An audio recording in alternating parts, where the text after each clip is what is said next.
Okay, Mr. 1001 Nights, I was never trying to justify wage labor on the account that a person is free to start his own business. I've justified wage labor in another video. This wasn't a justification of wage labor. This was a justification for private ownership of the means of production. If individuals are not allowed to own businesses on an individual basis, then the individual is forever doomed to being subservient to someone else, whether it's an individual boss or a collective boss.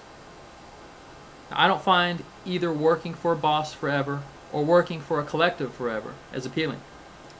Now, no offense to you, but you apparently prefer to be a lemming in a collective. I don't want to be a lemming or a toady. I prefer to be more autonomous than either of those situations allow. And this is only possible with private ownership of the means of production, where the individual is free to start his own business. And yes, that includes the right to hire employees. And again, they don't have to remain employees forever.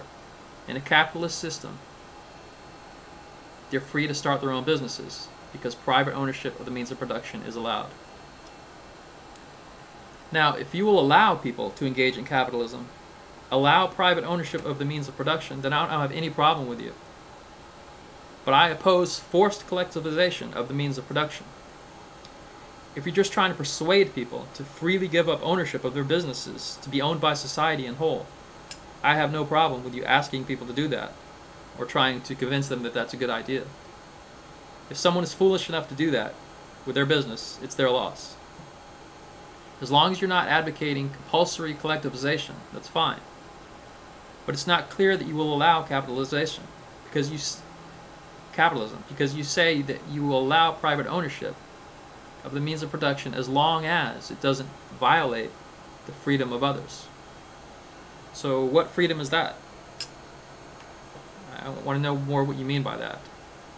What are the conditions under which you will allow private ownership of the means of production and the conditions in which you will not? Also, I have another question. Are you advocating social control over the means of production, or are you just advocating private ownership of businesses where the business may be arranged in a non-hierarchical fashion?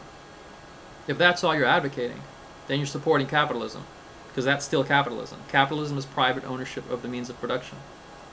If you and a group of friends want to own equal shares of a business, share the profits equally, and have no hierarchy within it, that's private ownership. That's capitalism.